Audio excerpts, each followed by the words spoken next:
आपको भी बताना चाहता हूं, इन सारी मुसीबतों से निकलने का एक ही हल है, और वो डॉक्टर इकबाल ने बहुत पहले कहा था कि मोहम्मद से वफा तूने तो हम तेरे, ये जहां चीज है क्या लोहो कलम तेरे। हमें इन मुसीबतों से अगर निकलना है तो हमें मुस्तफा जाने रहमत के दिए हुए उसूलों को अपनाना लाजमी है। जब तक उन उसूलों को नहीं अपनाएंगे जो हुजूर ने दिए हैं, तब तक ये मुश्किलें खत्म होने वाली नहीं है। अगर हम ये समझते हैं कि हम सियासी तौर पे इक़्तिदार में आ जाएंगे तो हम मुश्किलों से निकल जाएंगे, तब भी गलत सोचते हैं। अगर हम माली तौर पे मजबूत हो जाएंगे तब हम मुश्किलों से निकल जाएंगे, तब भी गलत सोचते हैं। इन मुश्किलों से सिर्फ हुजूर की मोहब्बत निकाल सकती है, सिर्फ हुजूर की गुलामी इन मुश्किलों से निकाल सकती है। अगर हुजूर की गुलामी अगर हम अपने ऊपर लाजिम नहीं करेंगे ना, तो पैसे होने से कोई नतीजा नहीं होता है।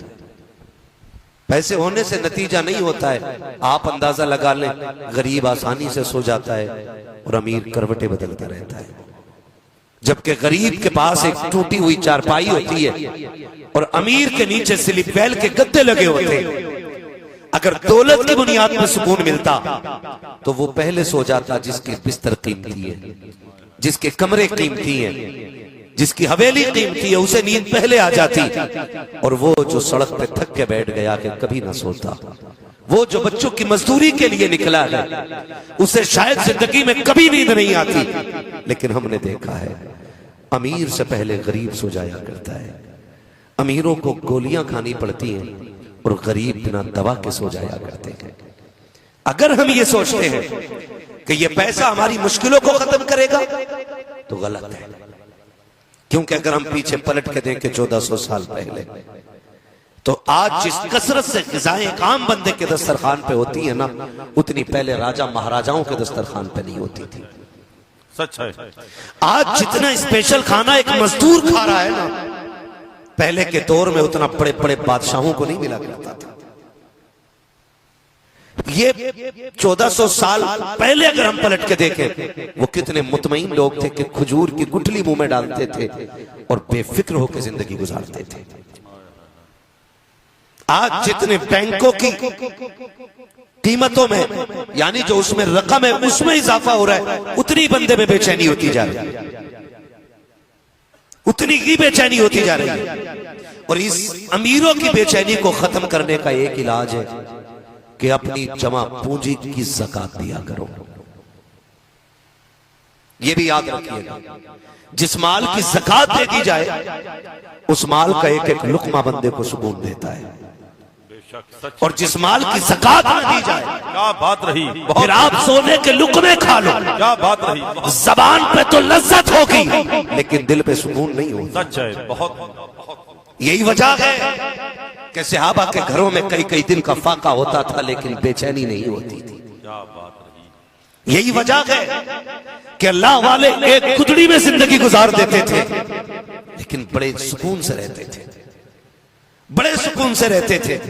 लेकिन माफ कीजिएगा, थोड़ा सा कड़वा बोलने लगा हूं, जिसके पास दौलत नहीं है, जब तक दौलत नहीं होती है तो पाबंदी से वजीफे भी करता है। हाँ, सूरह वाक़िया की तिलावत रोज मगरिब बात चल रही है कि पीर साहब ने बताया था इससे दौलत इकट्ठी हो जाती है, लेकिन जहां जरा सी टकों पर दौलत आ जाती है, सबसे पहले शरीयत को हम दामन से झाड़ देते हैं, सबसे पहले मुस्तफा के दीन से मुंह मोड़ा जाता है। मैं जानता हूं जब दौलत नहीं थी तो दाढ़ियां बड़ी थी, जब पैसा आ गया सबसे पहले दाढ़ी कटा करके छोटी की गई, किस लिए? ताकि सेठों की महफिल में बैठा जा सके। कसम खा के कहता हूं, तेरी छोटी दाढ़ी देख करके तुझे अरबपति बैठा सकता है, दुनिया का दौलत वाला बैठा सकता है, लेकिन तेरी छोटी दाढ़ी हुई तो नबी की महफिल में नहीं बैठ सकता है। इसलिए कि नबी की महफिल में बैठने के लिए दौलत का ज्यादा होना जरूरी नहीं, बल्कि मुस्तफा की मोहब्बत का ज्यादा होना जरूरी है। जवाब नहीं, जिंदाबाद। आप देखो सोशल मीडिया पे, आप देखो कुछ नहीं थे तो 5 टाइम की पढ़ रहे थे और जरा सी शोहरत आ गई, दाढ़ी खत्म, पैंट शर्ट में आ गए। भी सबसे मुश्किल हुजूर का दीन लगता है, सबसे मुश्किल हुजूर का दीन लगता है हमें क्या करें, कैसे करें? ये मौलवी लोग बताते हैं इतना मुश्किल काम।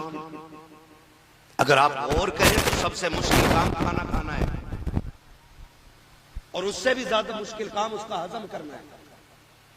आप ये तो 6 टाइम कर लेते हो, लेकिन जो आसान काम है वो हमें मुश्किल लगता है। हम अपनी जिंदगी को बेहतर करने की कोशिश करें। अगर अल्लाह दौलत दे तो बिगड़ना नहीं, इसलिए कि देने वाला भी अल्लाह है और लेने वाला भी अल्लाह है, लेने वाला भी। सारे बोले लेने वाला भी अल्लाह है। जब देने पे आता है ना तो फिर नस्लों के गुजारे करा देता है, और जब लेने पे आता है ना तो खाल उधेड़ के ले लेता है। सच है। ये याद रखिएगा मेरी बात। वो कोई ये ना समझे मैं दौलत को बुरा कह रहा हूं। दौलत बुरी नहीं। दौलत अगर दौलत उस्मानी है तो जन्नत में लेके जाती है, और दौलत अगर कारून वाली है तो जहन्नम में लेके जाया करती है। हम पैसे आए, हमने ज़कात देना बंद कर दी, ज़कात देना बंद कर दी। अरे मौलाना हिसाब ही नहीं है कोई, ऐसी मुट्ठी बांध के पूरा महीना देते रहते हैं।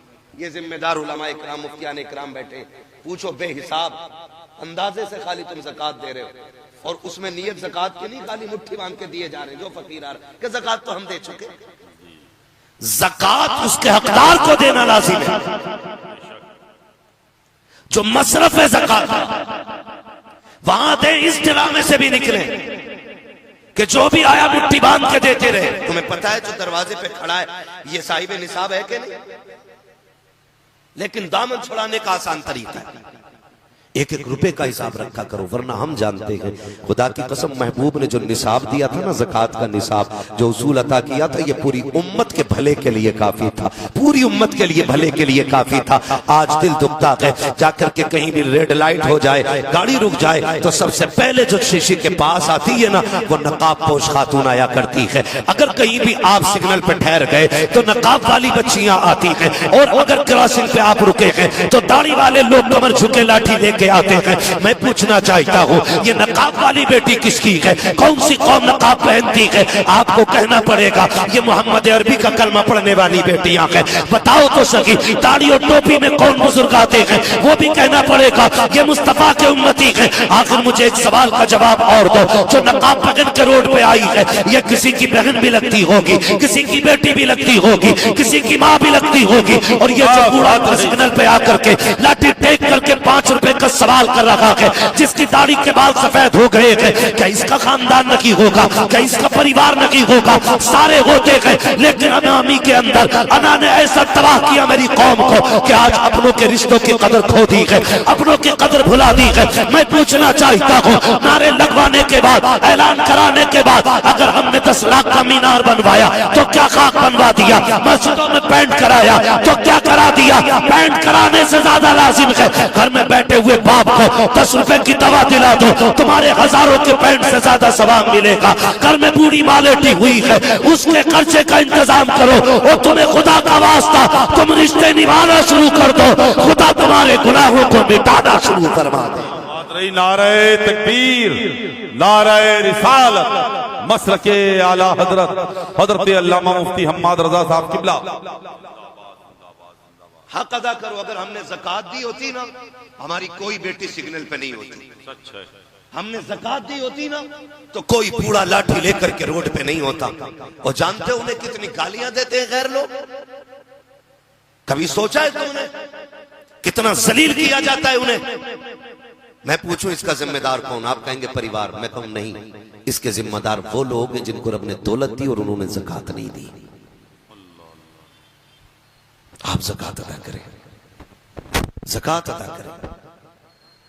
अजीब फैशन चल गया है। लोग वो जो ट्रस्ट वगैरह होते हैं बड़े बड़े, उनमें इसलिए दे देते हैं ताकि नाम आ जाए, जबकि अपने ही बस्ती के अंदर कई सारे यतीम भी होते हैं, कई सारे गरीब भी होते हैं, कई सारी बेवाएं होती हैं। हमें अपनी बस्ती के यतीम और बेवा नजर नहीं आते।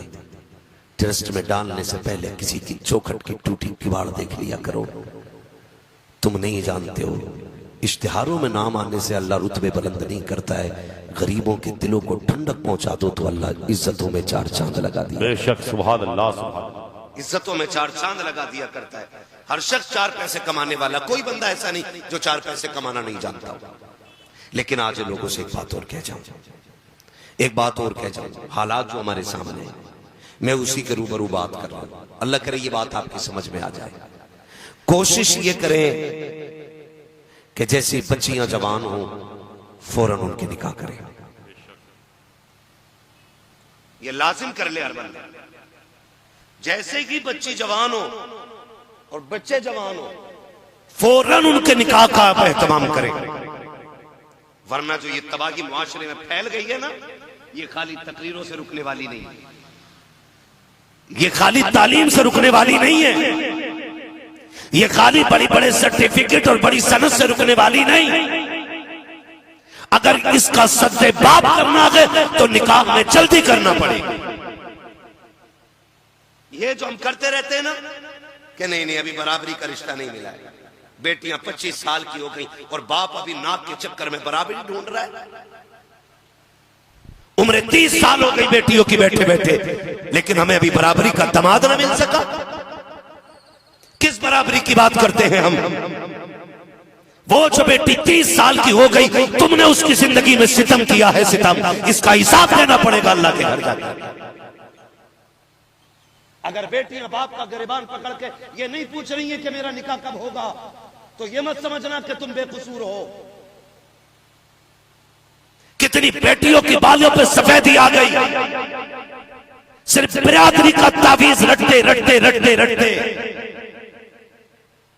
तबाह कर दिया हमारी कौम को। इस आग ने कि मुझे सिर्फ अपनी बरादरी में बेटी देनी है, वरना किसी बरादरी में नहीं देनी। ये बैठे जिम्मेदार लोग, पूरी जिम्मेदारी के साथ कहता हूं, हुजूर ने एक रस्सी दी है, ला इलाहा इल्लल्लाह की रस्सी। अगर इससे नहीं बन सकते तो डॉक्टर इकबाल की वो चैलेंज आपको याद होगा, यूं तो सैयद भी हो, मिर्जा भी हो, अफगान भी हो, तुम सभी कुछ हो, बताओ कि मुसलमान भी हो। अगर सैयद मिर्जा अफगान हो ना, ये शरफ की बात होती ना, तो फिर दीन की जरूरत ही नहीं थी। सच है, मैं पूरी जिम्मेदारी के साथ कह रहा हूं, ये जिम्मेदार उलमा बैठे हुए, लेकिन हमारे कानों को चस पड़ गया है। हमें तो खतीब भी वो चाहिए कि जो लच्छेदार बात कर जाए, थोड़ा सा हंसा जाए, थोड़ा सा मूड बना जाए। और कब तक हंसते रहोगे यार, कब तक हंसते रहोगे? कभी रोना भी सीखो, आईनों के आगे खड़े हुआ करो और खुद से पूछा करो, क्या हम वही हैं जिनको हुजूर ने बनाया था, जिनको हुजूर ने संवारा था? क्या हम ही वो लोग हैं? आपसे कहना चाहता हूं खुदारा, बच्चियां जवान हो ना तो दीनदार लड़का तलाश करना, दीनदार लड़का तलाश करना, और फिर आंखें बंद करके बेटी उसके हवाले कर दो। इसलिए कि जो दीन के आकाम पे अमल कर सकता है वो तेरी बेटी का भी हक अदा कर सकता है। बेशक सच है, जिंदाबाद जिंदाबाद जिंदाबाद। और ये जो लगाए रहते हैं कि नहीं नहीं मेरी बेटी की जिंदगी ऐसी में गुजरी है, दामाद भी ऐसी वाला चाहिए। चलो दुनिया के अमीरों की जिंदगी उठा के देखो, एक एक हिस्ट्री उठा के देखो, जितने बड़े दौलत वाले हैं उनके घरों में झांक के देखो, किसी के घर में चौथी बीवी है, किसी के घर में 8वीं है, और वो जो 8वीं और चौथी है वो 5वें के घर में है, कोई 6ठे के घर में है, उनके भी 6 निकाह हो चुके हैं, उनके घरों से भी 5 निकल के जा चुकी है। लेकिन जाकर के देखो, अगर दौलतों से बेटियों के घर आबाद होते तो अमीरों की बेटियों को कभी तलाक नहीं होती, अमीर कभी बीवी को तलाक नहीं देते। हमने तो ये देखा है तलाक का रिवाज अमीरों में ज्यादा होता है। क्या वजह है कि छप्पर में गरीब की बेटी जिंदगी काट के चली जाती है और कभी बाप की पगड़ी पर आंच नहीं आने देती। वजह सिर्फ एक है कि दौलत से रिश्ते नहीं बल्कि मुस्तफा की दी हुई मोहब्बतों के जरिए रिश्ते चलाए जाया करते। जिंदाबाद जिंदाबाद, सुभान अल्लाह। बहुत खूब, जल्दी करें अब जवाब देंगे। ये जो चल रहा है ना, क्या बोलते हैं उसे? नहीं वो जो है जहेज, भगवान ट्रिप क्या बोलते हैं उसको यार, लव ट्रिप जो चल रहा है, हल्दी हल्दी मुर्तद होने वाला जो मसला चल रहा है, लव है, हाँ ये जो चल रहा है ना ये मसला, इसको रोकने के लिए सिर्फ वाहिद जरिया यही है कि आप बच्चियों के निकाह जल्दी करें। कान खोल के सुन लें, बच्चियों के निकाह जल्दी करें। चलो मैं मान लेता हूं एक बात, आप बच्चियों को पढ़ा लें, डिग्री होल्डर उनको कर लें, फिर क्या कराएंगे? किसी की मुलाजमत, किसी के मातहत मेरे मुरादाबाद की एक बच्ची दिल्ली पुलिस में थी, दिल्ली पुलिस में। उसके साथ क्या हुआ, उसी के स्टाफ ने उसको छोटा छोटा करके काट कर फेंका। मुस्लिम बच्ची। हम इसलिए बच्चियों को जवान करते। आपसे मेरी इतनी गुजारिश है, अगर इज्जतें बचती हो तो तालीम दो, वरना तालीम से ज्यादा बेटियों की इज्जत बचाना जरूरी है। नहीं मौलाना, बात यह है कि जो भी आता, अच्छा बेटी वालों का भी क्या कसूर है? बेटे वाले कम से कम कर थोड़े ही। ये आके पूछते लड़की ने क्या पढ़ा है, क्या पढ़ी है लड़की। अगर कोई बाप ये कहते मेरी बेटी ने कुरान पढ़ा है, तो सोचता भी मेरी बात का जवाब पूरा नहीं हुआ। कहता और तो बाप कह देता मिलाद भी पढ़ी है मेरी बेटी। शरीफ लोग इसी को आला तालीम मानते हैं और कयामत तक मानते रहेंगे। क्या बात रही। आपका जो लेवल हो मानो, यही सबसे आला तालीम है। वो कहता मिलाद भी पढ़ी है मेरी बच्ची, और क्या और कुछ नहीं। कब बस कि हमारे लड़के का फोन आया था, वो कह रहा था मुंबई से कि लड़की कम से कम बीए पास हो। ये जब लगता है ना अगला निशाना, जब ये ज़र्ब लगाई जाती है कि सब कुछ ठीक था, लड़की के पास डिग्री नहीं, तो फिर हर बंदा चाहता कि अपनी बच्ची को बीए कराऊं। और इस बीए के चक्कर में कितने घरों की इज्जतें उजड़ गई। इस कौम के पास हिसाब कोई नहीं। सच है। 7 लाख से ज्यादा बेटियां खो चुके हो आप इस साल में। अल्लाहु अकबर। सिर्फ डिग्री की भूख ने बेटियों को हमसे छीन लिया। मैं तालीम का मुखालिफ नहीं, लेकिन खुल के इतना जरूर कहूंगा, जिसने 70 सालों में कई लाख मजारों के गुंबद पे लगाए, मजारों के फर्शों पे लगाए, जिसने ला करके कलश महंगे महंगे गुंबदों पे चढ़ाए, काश इस कौम ने उस पैसे को उठा करके तालीमी इदारों पे लगाया होता, बच्चियों की तालीम के लिए मुअस्ससे इंतजाम किया होता। हमारी बेटियां आज गैरों के स्कूल की मोहताज नहीं होती, उनके ट्यूशन की मोहताज नहीं होती। फिर तो हाल ये होता, पढ़ने वाली भी बेटी होती, पढ़ाने वाली भी बेटी होती। खुदा की कसम, जो पढ़ाने आती वो भी हया का दर्स देती, जो पढ़ के निकलती वो भी हया की खैरात बांटती हुई। जिंदाबाद जिंदाबाद, सुभान अल्लाह। लेकिन हमारी कौम को हाईजैक किया गया मजारों के नाम पे, अगरबत्ती के नाम पे, कव्वालियों के नाम पे। अब तो अलान डंके की चोट पे ऑनलाइन कहते हैं कव्वाली का प्रोग्राम में आए और सवाबे दारैन हासिल करें। माज़अल्लाह माज़अल्लाह। हद हो गई बेगैरती की। हाँ, हजरत एक कव्वाला थी, वो ऑनलाइन कह रही मैं आ रही हूं आपके इलाके में, सारे लोग ज्यादा से ज्यादा हाजिर हों और आकर के इसमें सवाबे दारैन हासिल करें।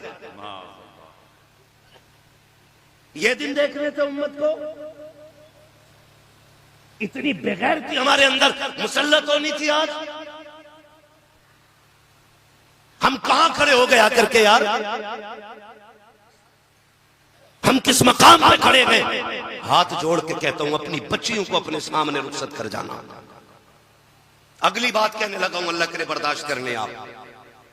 अपनी बच्चियों को अपने जीते जी रुखसत कर जाना, किसी के कर्म पे न छोड़ना, वरना मुआशरा इतना जालिम हो गया है कि उस वक्त तक किसी यतीम को रोटी नहीं देता जब तक कपड़े नहीं उतरवा लेता है। अपनी आंखों के सामने बेटी रुखसत कर जाना, किसी के सहारे छोड़ के मत जाना। कितनी बेवाओं की शिकायतें ये रही कि फलां के घर जब बच्चे फाके से मेरे होने लगे, मैंने फलां के दरवाजे पे काम करने का इरादा किया। 8 दिन काम किया, छोड़ दिया। क्यों छोड़ बैठी बहन? कहा उसने मेरी इज्जत पे हाथ डालना चाहा। कि माशरा इतना सफाक हो चुका है, जब बेवाओं के बदन के कपड़े उतरने लगे, जब बच्चियों के दुपट्टे उतरे बगैर उन्हें रोटी मैसर ना हो, ऐसे माशरे में बेटी को दूसरे के हवाले करके ना जाना। और तुम्हें खुदा का वास्ता, अगर तुम भी जिंदा हो, बेटियां जवान हो चली है, उन्हें इज्जत से रुखसत कर जाओ, वरना तुम्हारे बाद जिंदगी में बच्चियों के कितने तूफान आएंगे तुम सोच भी नहीं सकते हो।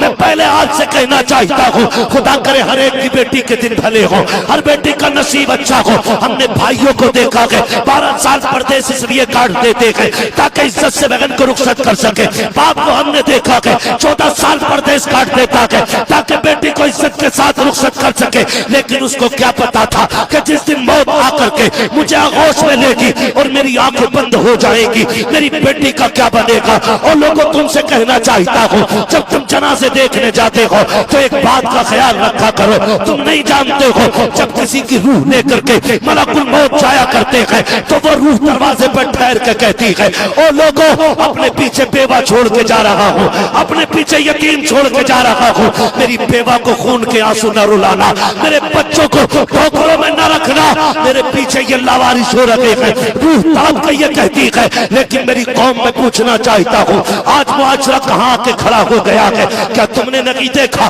कितने बच्चों को जिन उम्रों में किताब हाथ में होनी थी आज उनके हाथों में पाने चाबी है, जिनके कंधे पे बस्ता होना था आज उनके कपड़े काले हो रहे हैं, जिनको मेहनत करने के बाद आगे चल के कौम का मुस्तकबिल बनना था आज होटलों पे प्यालियां धो रहे हैं।